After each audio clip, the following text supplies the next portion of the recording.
रात का वक्त था। स्टेशन पर हल्की सी बारिश हो रही थी और हवा में सर्दी के साथ अजीब सी उदासी छाई हुई थी।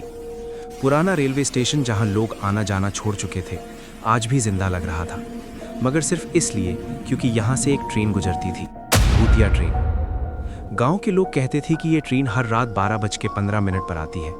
जो इसमें चढ़ जाता है वो या तो कभी वापस नहीं आता या फिर वापस आकर बिल्कुल बदल जाता। अयान एक जर्नलिस्ट था।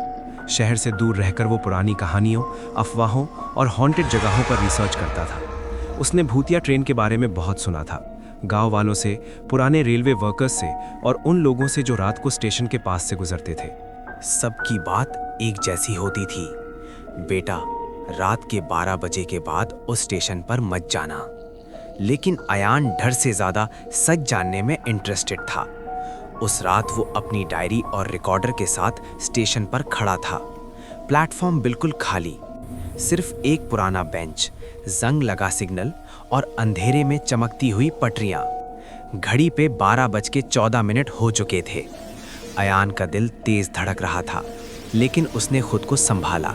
फिर दूर से एक सीटी की आवाज़ आई। वो आवाज़ नॉर्मल नहीं थी।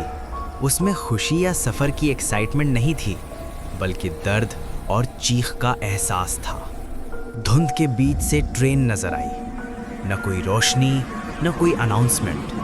ट्रेन पुराने ज़माने की थी। शीशे टूटे हुए और इंजन से काला धुआं निकल रहा था। ट्रेन अयान के पास आकर रुक गई। दरवाजे खुद ब खुद खुल गए। अयान ने इधर उधर देखा। स्टेशन पर कोई भी नहीं था, सिर्फ वो और ट्रेन थे।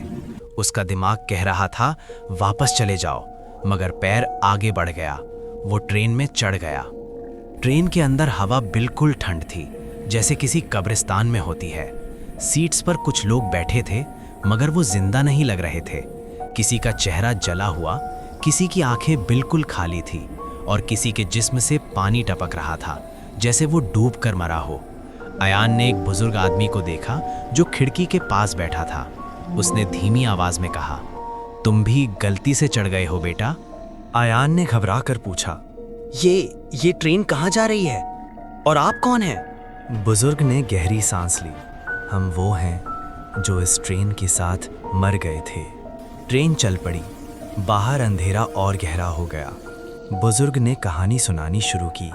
सालों पहले इसी रूट पर एक ट्रेन हादसे का शिकार हुई थी।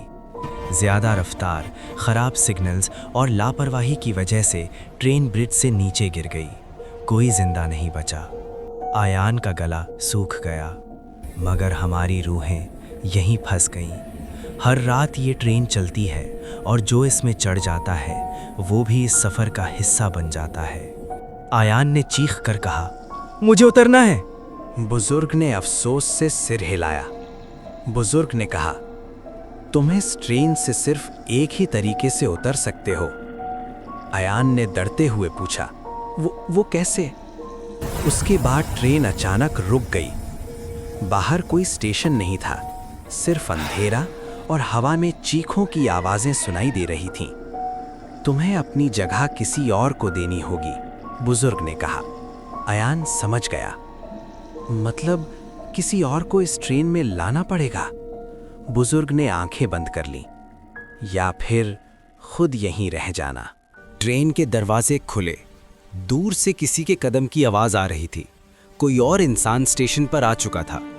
अयान का दिमाग घूम रहा था, जिंदा रहने के लिए किसी और को फंसाना या खुद कुर्बानी देना।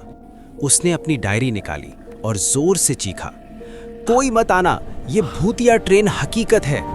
लेकिन आवाज हवा में गुम हो गई। अयान ने दरवाजे अंदर से बंद कर दिए। ट्रेन फिर चल पड़ी।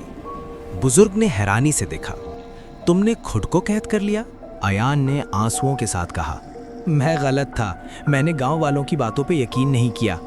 ट्रेन धीरे धीरे धुंध में गायब हो गई। अगली सुबह स्टेशन पर पुलिस और कुछ लोग जमा थे। प्लेटफॉर्म पर अयान की डायरी पड़ी हुई थी। आखिरी पेज पर लिखा था, अगर तुम ये पढ़ रहे हो तो रात के 12:15 पर इस स्टेशन से दूर रहना। भूतिया ट्रेन सच है और मैं उसका मुसाफिर बन चुका हूँ। उस रात के बाद से भूतिया ट्रेन और ज्यादा मशहूर हो गई और कुछ लोग कहते हैं कि अगर रात के सन्नाटे में ध्यान से सुनो तो ट्रेन की सीटी के साथ एक आवाज आती है, यहाँ मत आना, यहाँ मत आना, यहाँ मत आना। भूतिया ट्रेन सच है।